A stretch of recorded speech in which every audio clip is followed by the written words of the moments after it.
Hello, gamers. I swear I've calmed down since yesterday. I've calmed down. Um, I am doing a first edition database that generates character sheets, stat blocks, helps me run my campaign. Yesterday, I finished the last entry from Fiend Folio, so I just have to enter the Monster Manual 2 monsters and then Oriental Adventures, I think, and then everything will be in there. Um, uh, so I'm in a good mood.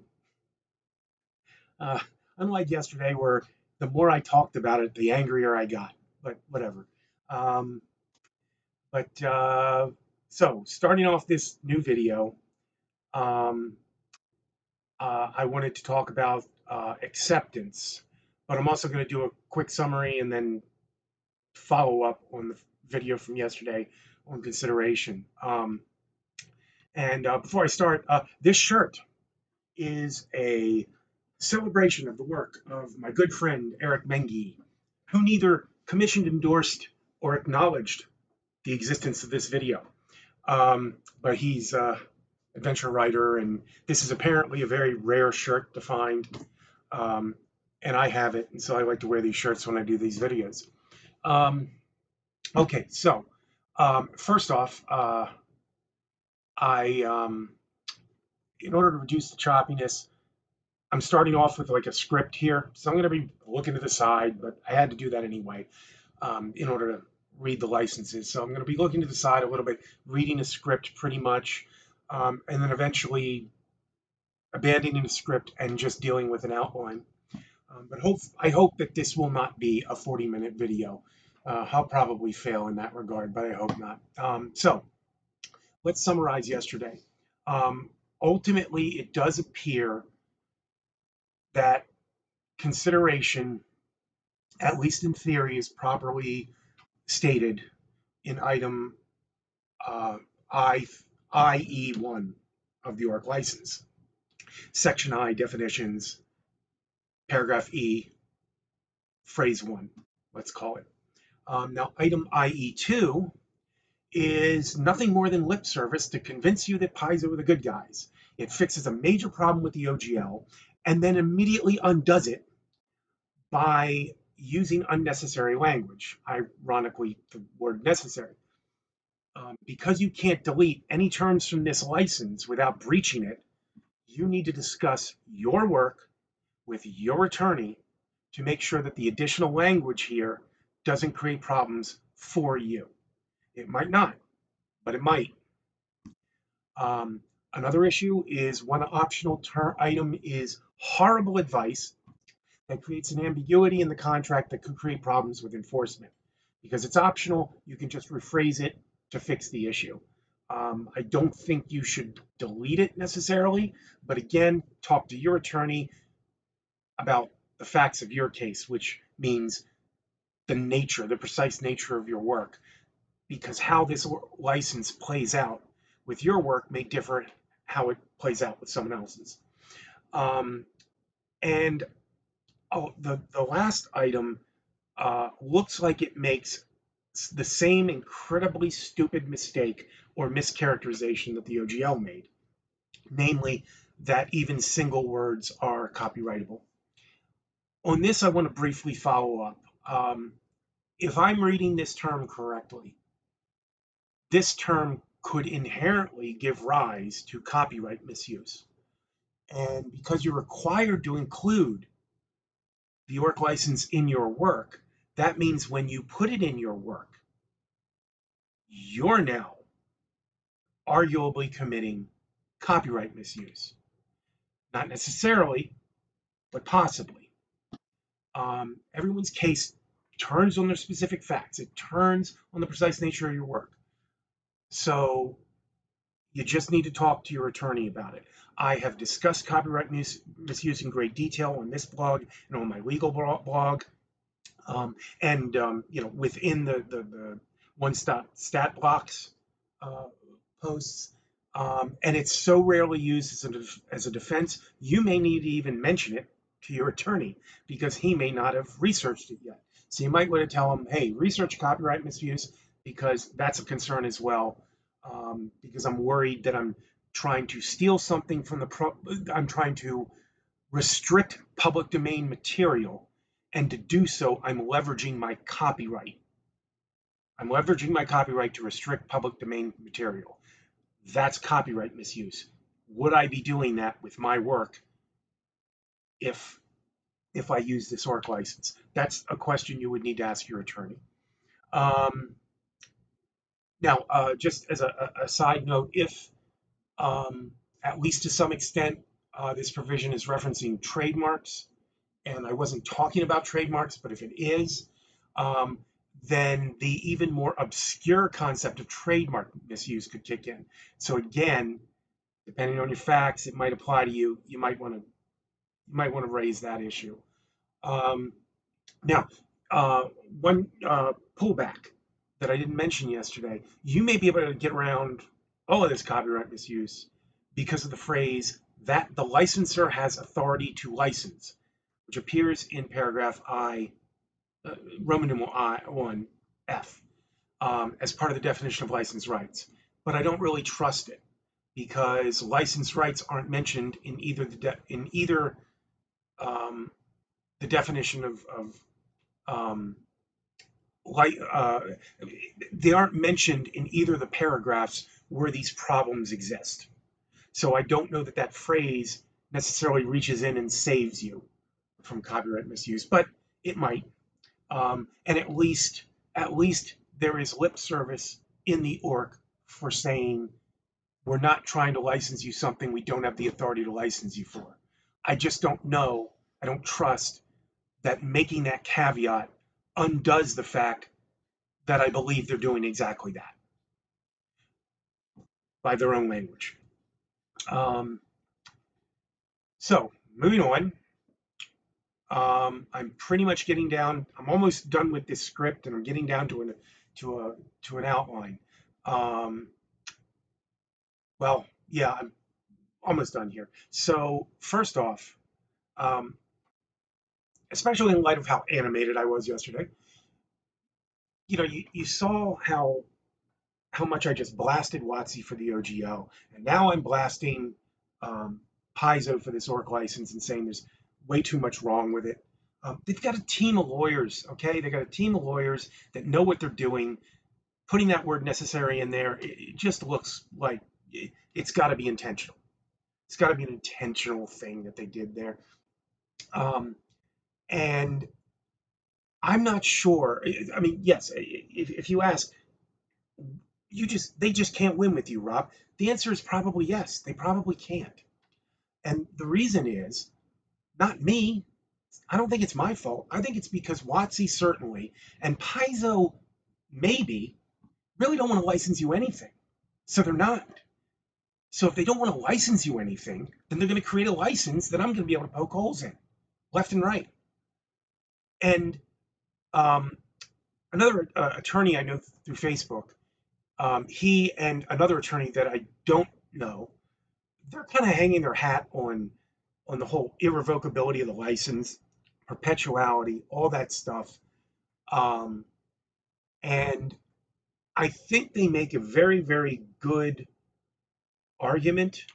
The problem is none of those concepts apply to the OGL because the OGL isn't a real contract. It's an unenforceable agreement because it doesn't have consideration. It has improper acceptance. So, but they make really good arguments that the language gives rise to those concepts. And I think the ORC license, following up on that and making sure to keep people happy, does that as well. But that gives you arguably um, a false comfort that this is a legitimate license if they don't actually follow through on things that are far more basic. Then it's not even a license. So all those things are again lip service, right? Um, but to really go through all this, to really kind of figure out what I'm trying to say here, um, I think they're just pretending to license you things that you can use anyway. And so I'm not sure it's my stubbornness that's really in play. But to understand my claim, let's first talk about shrink wrap licenses. Now, shrink wrap licenses are technically unsettled. They've had some success in litigation, but technically it's unsettled law. The Supreme Court certainly hasn't dealt with it, and they never will. I would be very surprised if they ever did. But let's break down shrink wrap licenses into three categories. Okay, three very broad categories, because we're not going to go through the terms of a shrink wrap license because they change from company to company. But historically, I think the cause of shrink wrap licenses, if not maybe one of the causes, but I think it's the cause, was Bill Gates. Genius Bill Gates says to IBM, "We've created software to run on your system, but we want to keep it. We want to license it to you." And IBM, being the non-geniuses they were, they say, "That's fine. The money's all in the hardware anyway." Um, so Bill Gates signed a contract, signed, sealed, and delivered a contract that says, "We're licensing this software." And you've got signatures of the president of IBM and signature of Bill Gates, president of Microsoft or whatever. And so you have a real contract that licenses the software. That worked out really well for Bill Gates. And so that created a culture in the software industry of saying, we want to license the software rather than sell it. But now you have a problem. How do you deal with that? With real retail sales, you can't have agents from Microsoft hanging out at every single software shop in the country and saying, sign this contract for a license for for this CD of software or these floppy disks of software before you can take the software. You can't do that. So what they did was they had shrink wrap licenses. Now I don't know that shrink wrap licenses started there. I don't know the history too well, um, but that's sort of how it came about in software, at least. So here are the three categories I want to go through, um, very broadly. The first one is where the shrink wrap licenses is in the packaging. It's buried within the packaging. So you've got this package, it's wrapped in plastic, and somewhere inside is a contract, and it says if you unwrap this plastic, you accept this contract. But you can't see it. Can't see the contract, right? So you unwrap the plastic, you open it up, you see a contract and it says, send us $1 million. I mean, oops, now you got to send them $1 million, right? I mean, that would be deemed unconscionable. So that wouldn't work, that particular term. But you could imagine someone getting caught up in relatively reasonable terms that just wouldn't make sense to them, and they would have never accepted if they knew about them, right? In other words, there's been no meeting of the minds. You have a unilateral contract, which means a contract that was written by one party and not subject to negotiation, and therefore cannot be changed. Okay.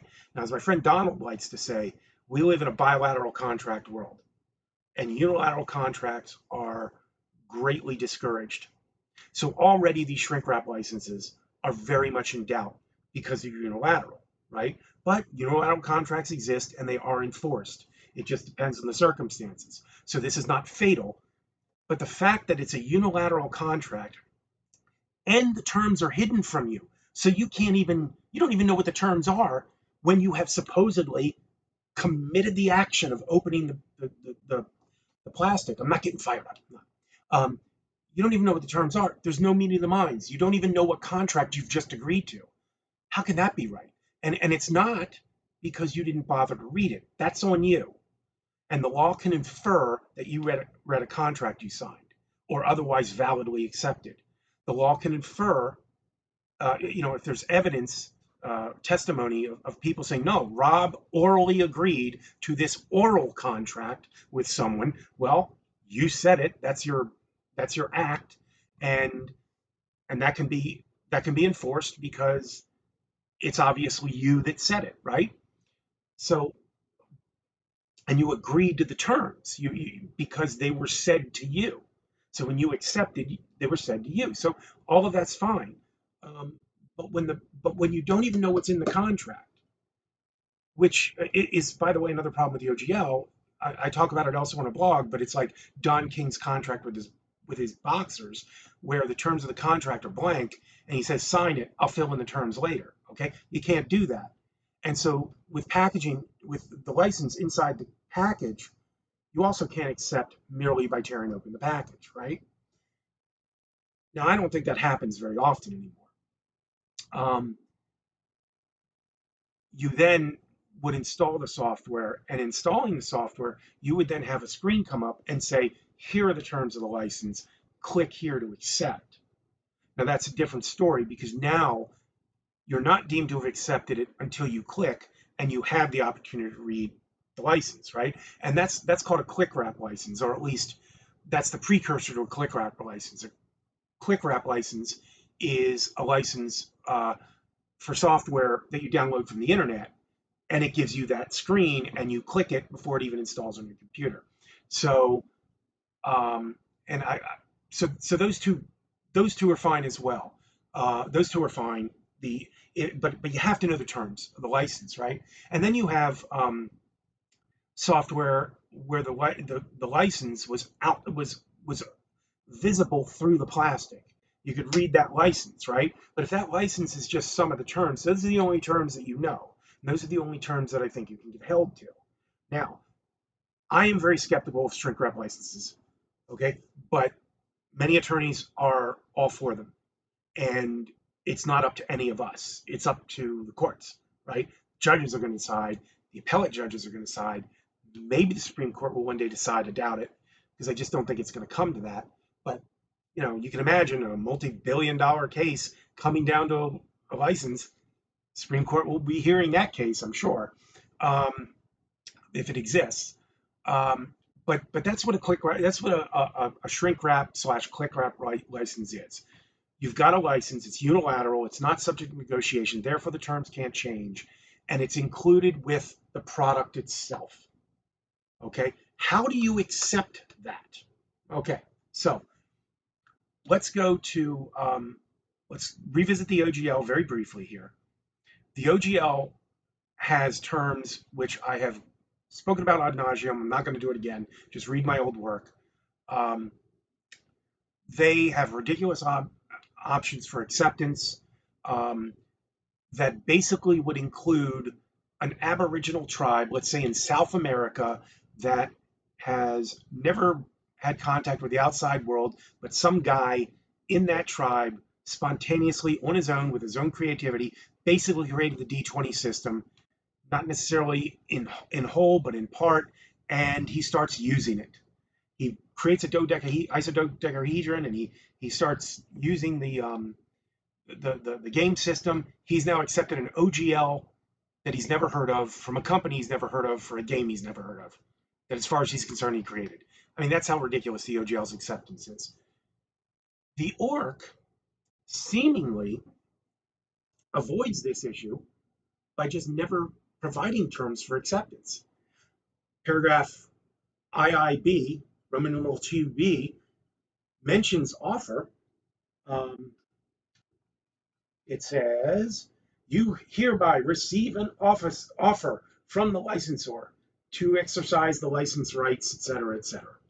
So they mention offer, but they never mention acceptance, probably because it's very difficult to define acceptance for a shrink wrap license for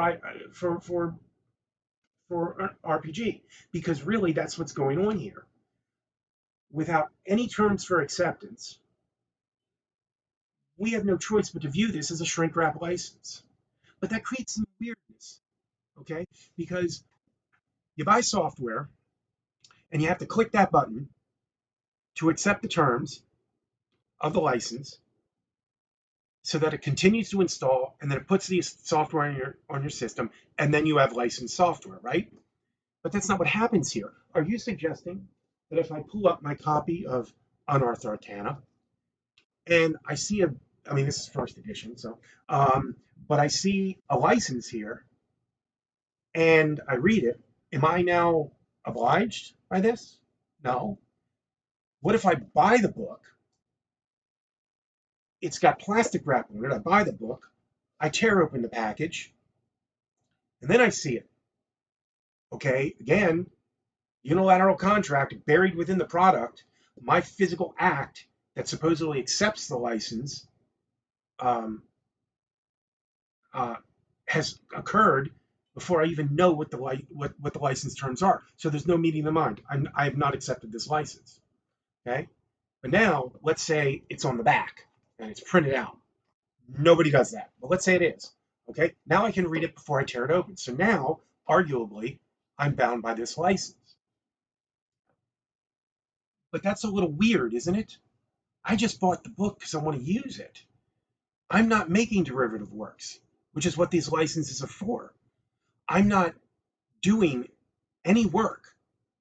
So I really haven't accepted a license because there's clearly no meeting of the minds because I have no intent to create work based on this work, which is why you would have an ORC license or an OGL or any open gaming license. Okay? So I really haven't accepted that even at this point. When do I accept it? I accept it the moment I produce a work of my own and put the ORC license in it.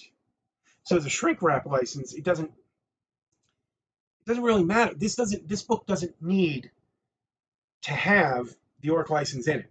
Okay, so so I guess the act of acceptance is going to be when I produce my work and put the ORC license in there. But now I'm wondering, do I even need to do that? I mean, do I even need to use the license? But that's a different story. If you want to use material, if you want to use the material that I think is well defined as well, okay. So let's go back to that actually. So the consideration, the ORC license separates things into licensed material and reserved material, right? So and one of its terms is you have to clearly identify it. Now, they create problems with that. They definitely create problems that I discussed before. But this initial product, because there's a chain of ORC licensed products, let's say, right? But the first link in the chain, the original product that everybody wants to use material from, this product doesn't need to have the ORC license in it because it would be meaningless because it's not licensing from another product. And the license being in here has no value because I'm not accepting it simply by reading it. So, but what this product does need to do is it needs to, I mean, it can put the ORC license in there. That certainly doesn't hurt.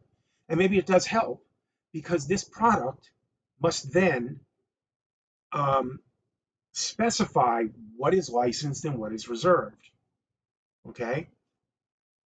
Now, I don't think, now, this is another problem. This is a business decision. It's not a legal issue.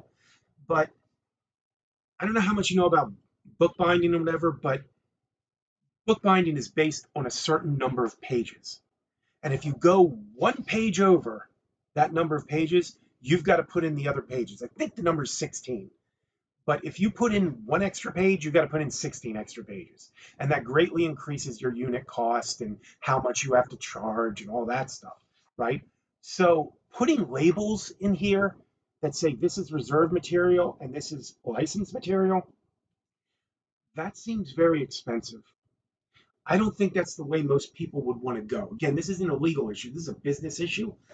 Your mileage may vary, but I think what most likely you would do is you would have this book, not put the ORC license in it, put it aside. Now take excerpts from that book of material you want to license. You create a handout, a PDF, or maybe a pamphlet that is the ORC licensed Unearthed Arcana, or whatever it is.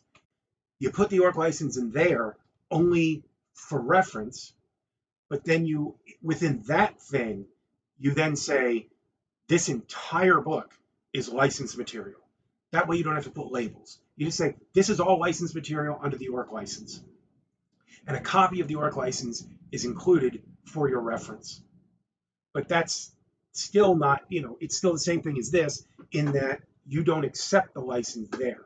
You accept it when you commit an act of creating a book that uses that material and includes the ORC license in it. Okay, that's when you do it. And I think that kind of works, um, because clearly you know what the terms of the license are because you're putting it in your book, and you're now you need to talk to your lawyer, okay? Because what's your first so here's kind of your problem though. There's still a little bit of a problem here. This is now not the first link in the chain. This is the second link in the chain, your book. If you don't want to put all those labels in here saying this is licensed material, this is reserved material, okay, um, then this book in its entirety would probably be interpreted as licensed material if the license was in there.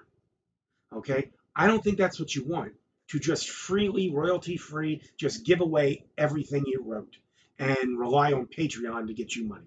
Nope, you don't want to do that. So what you need to do is you need to create this book, and then you need to create the pamphlet. And the pamphlet can be everything in here is licensed, or licensed in there. But then what do you do with this book? Because this book includes your licensed material, your reserved material, and then the material you're licensing from Paizo or from Watsy's Unearthed Arcana. Well, that's kind of a problem, isn't it? Because according to the ORC license, you have to put the ORC license in this product if it uses anything from their product. But in doing so, you're now going to be overwhelmed with the costs of labeling everything as licensed product or unlicensed product or product licensed from the ORC, which is a third category that isn't even defined. I mean, it isn't even defined in the ORC license, I don't think. I don't recall ever seeing that. So how do you? Oh no. It is defined. It is defined because it's I'm sorry, there is a definition for it. It's adapted license material. Okay, so they do mention that, right? So now you have three different categories, and you got to put these categories in all your books, which means you're not even going to bother to do the pamphlet, but your costs per book are going to go up dramatically if you have printed material. Now, if you're just doing PDFs, it's a digital world, that's fine, but good luck with the pirates. I mean, and these aren't legal concerns. These are business concerns. You're either dealing with piracy or you're dealing with very expensive physical books. Um, but most people that are using these licenses are doing PDFs, and they're just kind of sucking it up on the piracy. So if that's the business decision you've made, then ultimately I think you've got, um, depending on the facts of each case, which means the facts of what specifically the licensor creates and specifically what you create, you do have consideration because you have material that you've identified as licensed, and you do have a means of saying, I reasonably accepted it, a way that can be tied to you specifically, and it can be reasonably and fairly inferred that you knew the terms of the license, or at least had access to the terms of the license before you actually accepted them. So I think ultimately this license does work. I'm just concerned about um, copyright misuse and maybe even trademark misuse, which never gets litigated. Um, but every single time the copyright misuse has been litigated, they've won at the appellate level. The ones claiming copyright misuse. Um, so there's no circuit split. Everybody agrees, and all of them all referenced laser comb, which is the Fourth Circuit case, the case where in the circuit where I live, and they all reference laser comb and say, yeah, what they said. So the logic is identical as to why copyright misuse exists and what its ins and outs are, and then you look at the facts of each of those different cases, and you can see how it plays out practically for different fact scenarios. Um, but that's the one nagging concern that I have about this, and I think even though I'm not a fan of Pathfinder, I've never played it. Um, Even so, um, I think that you can say quite reasonably that Pathfinder was a success, and it was a success that owes itself to it owes its existence to gamer anger at WotC, and I think Paizo is trying to do that here, and and in doing so, they put some things in here that are just insulting to the intelligence and are devious and are rotten. They don't kill the license, but they are devious and rotten, and it shows that Paizo's attitude is the same as it was back in whatever it was, 2009, 2008. Um, they're just trying to tell you, yeah, WotC's evil, but we're the good guys, right? Um, so you've got two potential problems. One, the inherent unreliability of shrink wrap licenses, which is essentially what this is for an RPG. And I'm not sure it works for an RPG, but it seems to. It seems like it could, but for all we know, it doesn't work for software until the Supreme Court decides. But since everybody's using them, that's much less of a concern for you, I'm sure. Since everybody's using them, everyone's kind of being cool about it and saying, well, we're going to do that. And then the problem of potential IP misuse. Um, that concerns me a little bit too. Um, but the two major issues that I have with the OGL are consideration and acceptance. And I think ultimately this gets past that. This gets past that. So it's a weird use of a shrink wrap license because it's not on it doesn't have to be on the product in question, the first link in the chain. So it's a little weird, but it kind of still works for licensing from them. But then you have practical business concerns for how you would identify your material for the other licenses. So, um, but that's only if you're doing hardcovers. I don't think that's a big deal if you're using it for your PDFs. Okay, again, business decision, not my area, not my concern. Um, when I produce PDFs for the public, I just give them away. I don't care about piracy. There's no such thing as piracy. I just give it away. Um, and I'll say one last thing, one last thing on this. Um, all of these concerns of mine, shrink wrap licenses, these stupid phrases they use, all of that could have been avoided if Paizo did what I told WotC they should have did, which they didn't hear this, but I said it publicly, but they didn't hear it, at least not this part. Um, why not just produce that pamphlet with all the material you want to give a royalty-free, whatever, perpetual, irrevocable license to? Why don't you just put that in a document and then put a statement of dedication to the public domain on that document? Because under one theoretical model of dedication to the public domain, that's all that is. There's nothing in the Copyright Act that says you can dedicate your copyright to the public domain. Nothing. So what is it? Really, all it is an inferred, based on that dedication, it's an inferred, royalty-free, perpetual, irrevocable, sublicensable um, uh, license to everyone on the planet who exists or ever will exist. That's all it is. It's just a license. So why not just dedicate it to the public domain?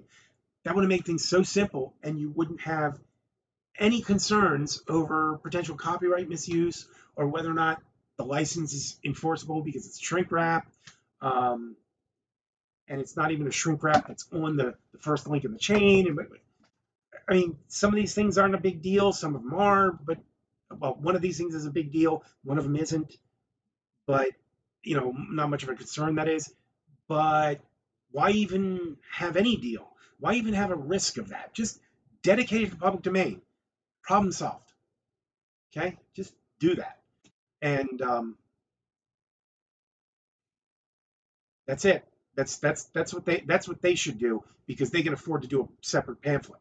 But okay, they're doing you a service, I guess, by producing this so that you don't have to do it that way if you don't want to.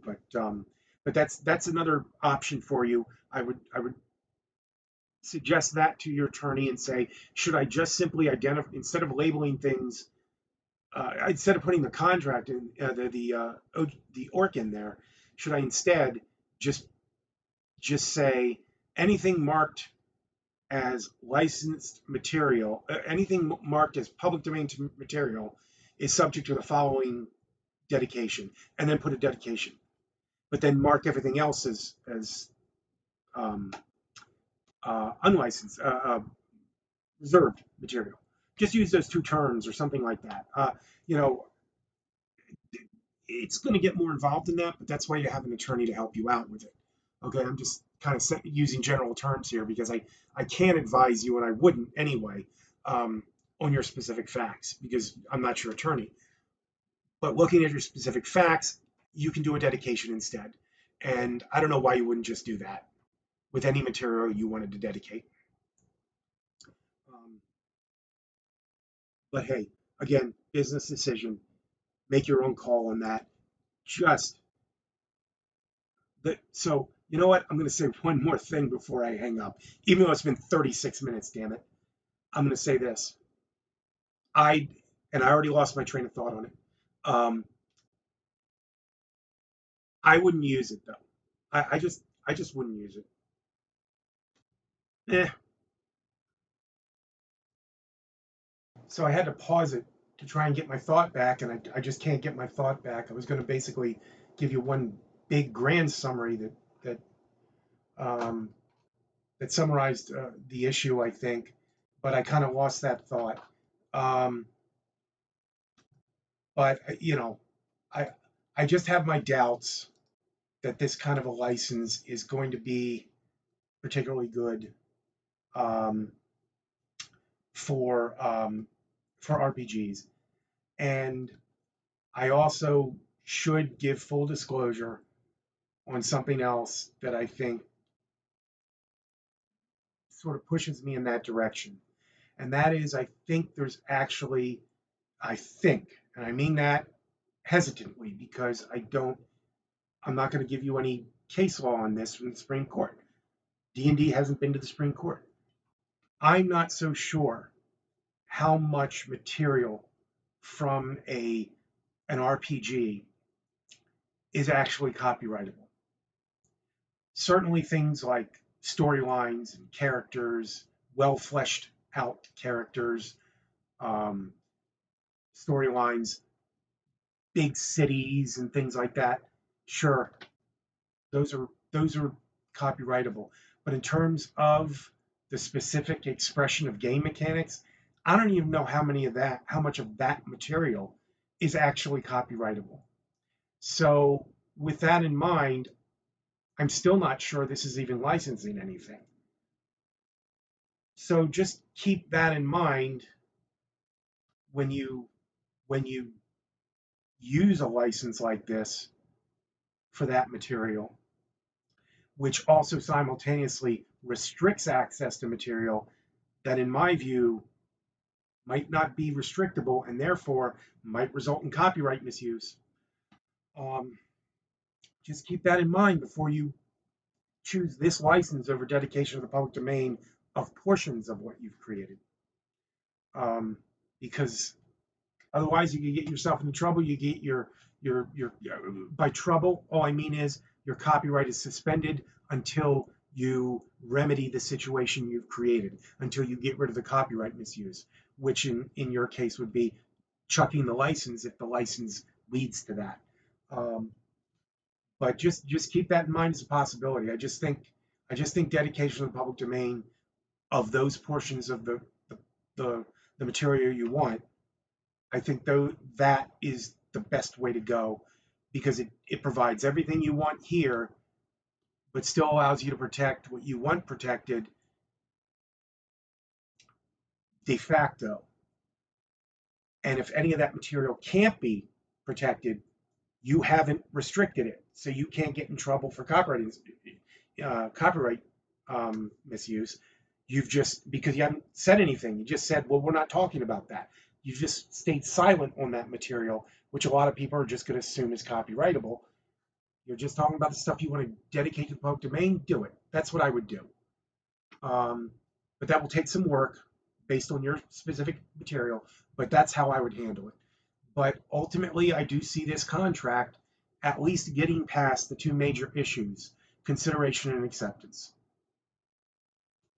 I think, at least in terms of the way the law generally is being assumed to work, because some of this isn't settled. Okay, so that's it. 40 minutes. I should leave you guys alone now. But if you have anything else, like you don't have to watch this video, right? But if you don't, if you have any other questions, you want to raise some issues with me, because I know there's some other things that were bothering people. I just don't remember what they were. Just let me know, and I will gladly give you another video. 41 minutes. I'm out. Happy gaming.